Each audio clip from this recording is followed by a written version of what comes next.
Many of the materials you work with may be classified as hazardous. They may be dangerous and even deadly. That's why all spills, no matter how small, must be taken seriously. What is a hazardous material? It's a material that may endanger your life or health, the life or health of others, or cause damage to your facility or the environment. Examples include chlorine, methane, acids, and other chemicals and gases which you work with or come in contact with at work or in your home. In addition, hazardous materials include everyday items like pesticides, cleaners, gasoline, and paint thinner. To handle hazardous material spills, your organization has developed procedures to control spills and emergencies. To help understand your responsibilities, you need to know how to react. By acting quickly, you can protect yourself and others, and of course, prevent a spill from getting out of hand. That's what this program is all about. We can't possibly list all protective safeguards, so to properly prepare for a hazardous spill, you need to review your company's emergency plan, which provides protective equipment, cleanup equipment, supplies, and first aid supplies. You need to be trained before a spill occurs. Let's take a quick look at a typical emergency plan. The plan clearly explains what you should do or not do in the event of a hazardous spill. The plan includes phone numbers to call for help and a list of the protective gear, equipment, and cleanup materials you'll need. Protective equipment may include chemical-resistant overalls, gloves and boots, encapsulating suits, face shields, hard hats, and respirators. Learn how to properly use the equipment and know what equipment can and can't protect you for certain types of chemicals. For instance, some coveralls don't protect against strong corrosives, so an encapsulated suit would be worn for cleaning corrosive spills. In the event of a large spill, you should wear the highest level of protection.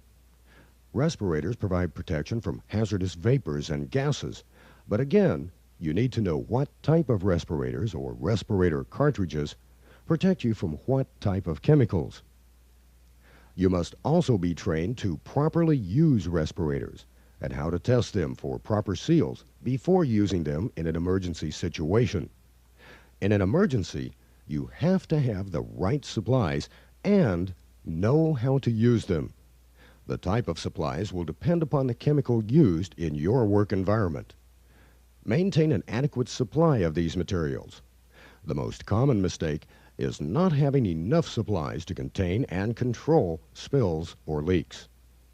The most important thing about first aid supplies is to make sure they are adequate for any emergency and, of course, where they're located. Okay, you're trained. You have adequate supplies, materials, and there's an emergency. A spill or major chemical leak. If you're the person who discovered the hazardous chemical spill, you're in charge until help arrives. What do you do? Well, first, don't panic. Then follow these simple rules. First, get away. Second, identify what you saw. Third, get help. Fourth, seal off the area and alert others. Fifth, look for injuries. Sixth, identify the hazard. Seventh, prepare a plan of action. 8. Get proper equipment and materials. 9. Contain the spill. And 10. Clean up the spill. Okay, let's go back and look at each one of these steps in more detail, as these steps are your guidelines to safety when a hazardous spill or leak does occur. First of all, get away. The first thing you should do if you see or smell a hazardous spill is get away. Move a safe distance away and turn off any potential ignition sources if you can. This may seem like a very simple rule, but it's surprising how many people stop to take a closer look. Without proper protection, they could be easily disabled or injured. Any spill can be dangerous. If you don't know the hazardous material or how to properly deal with it, then stay away from it and wait for someone with more training or experience. Number 2, identify what you saw. Don't go back to find out what you saw or smell. Just think for a second. What was it? Did you see a label on the container? Was it foaming or fuming? Was there a fire? What did it smell like? What color was it? What was it doing? Emergency crews need as much information as possible, and what you remember may save lives. Number 3, get help. The next step is to get help. After all, no one should try to contain or clean up a spill alone. Follow proper notification procedures so you can get the right help in the shortest possible time. Number 4, seal off the area and alert others. Keep other people away from the hazard. Warn your fellow employees of the dangers. Number 5, look for injuries. If you find an injured person, get him or her to fresh air as soon as safely possible. Keep the victim warm and quiet, and get medical treatment as soon as possible. Here again, you can see the need for following emergency procedures and know what type of first aid should be administered for specific emergencies. Don't become a casualty yourself. Don't try to retrieve a person from the spill area unless you're completely protected yourself. Number 6, identify the hazard. What chemical is it? What are the dangers? There are several ways to find this out. The Material Safety Data Sheet, or MSDS, is required for every chemical you work with and can be obtained by asking your supervisor. The MSDS will tell you the name of the chemical, its hazards, and what to do in case of an emergency. Signs and labels help identify the hazardous material and how to deal with it. For example, container labels often explain proper procedures to take in the event of a spill or leak. A placard may identify the material as flammable, corrosive, or poisonous. Check the material. In certain situations, you may have to go into the spill area to identify the material yourself. If so, assume the worst. Use the buddy system and never go in without backup. Proper protection, such as encapsulated suits and self-contained breathing apparatus, may be required. Number 7, prepare a plan of action.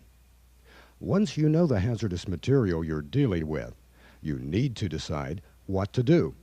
Of course, following company procedures and emergency plans are required, but preparing a plan of action is simply anticipating problems, remembering what you're supposed to do, and properly coordinate all the tasks and people to do the job faster. It may be as simple as waiting for help to arrive or assisting an injured worker. It can also be planning how to safely shut off a valve, plug a leak, or contain the hazardous spill. It's always better to get help if you aren't trained or equipped to deal with the hazard. Number 8, get proper equipment and materials.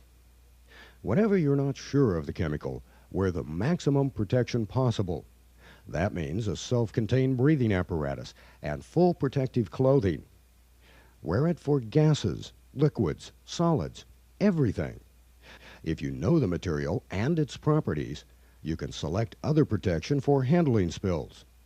Boots, gloves, safety glasses, goggles, face shields, hard hats, aprons, splash suits, and fully encapsulated suits can be used. Be sure you have the right protection for the emergency. Number 9, contain the spill. Once you have the proper protection, you want to keep the hazardous spill from spreading. You want to minimize the danger to yourself, other people, the facility, and the environment. The faster you can contain the spill, the less danger there will be. Containment really means two things: stopping the source and stopping the spread. Stopping the source of the leak or spill may only require closing a valve or shutting down a pump to stop the flow. It may mean putting a suitable bandage on a leaking hose or stuffing a rag or crude boiler patch on the leak. To minimize leakage in torn or punctured containers, You can orient the container so the chemical doesn't escape. Stopping the spread is the second part of containment procedures. Building barriers so the spill or leak can't spread. Making a flow channel to control the spread. It's important that the hazardous material doesn't reach a water source where it could contaminate the water supply or lakes or rivers. Diking materials such as sorbent brooms, sorbent sheets, or pillows should be used to prevent the spill from spreading. You can plug a drain with a specially made drain plug or shop rag, or use sorbent brooms to keep the material from reaching the drain. To keep gases, vapors, and mists from spreading to the rest of the facility, shut down the ventilating or air conditioning system if appropriate. Number 10. Clean up the spill. As you are physically cleaning up the hazardous material, use common sense. Don't touch or taste the material. Don't breathe gases, vapors, or mists. Use the right clothing and equipment, and always approach a spill from upwind. Don't smoke or make sparks of any kind. The next thing about cleanup is to use the right sorbent for the spill. Sorbents are items such as sorbent snakes, absorbent blankets, pillows, and brooms. All have different performance characteristics, and it's important to select the right sorbent products in advance for the liquids to be cleaned up. Absorb the spilled material with appropriate sorbents, and place the contaminated sorbents in a container that can safely hold and store the spilled material. One thing about clay chips and sawdust. These items may seem more cost-effective than packaged sorbent materials. However, when you compare the costs of the clay or sawdust, be sure to add in the cost of storage, labeling, handling, cleanup, and hazardous waste disposal. Also, add in the fact that rarely can you recover any of the spilled material through recycling. Packaged sorbent materials are much more cost-effective, cleanup costs are much less, and recovery of the spilled material is a reality. We strongly recommend packaged sorbent materials over the old method of using clay chips or sawdust. After the spill has been contained and cleaned up, the sorbents you use to control the spill must be properly packaged according to local, state, and federal regulations. Absorbed materials have the same properties and hazards as the original spilled materials, and they may be dangerous, so treat them with care. Safely dispose of all disposable coveralls, gloves, and respirators. Decontaminate all non-disposable items, such as shovels, scrapers, respirators, self-contained breathing apparatus, protective clothing, and even vehicles or other equipment used in the cleanup. Review what happened to make sure it won't happen again, and evaluate your emergency plan and what you did, what worked, what didn't work. How could it have been done better?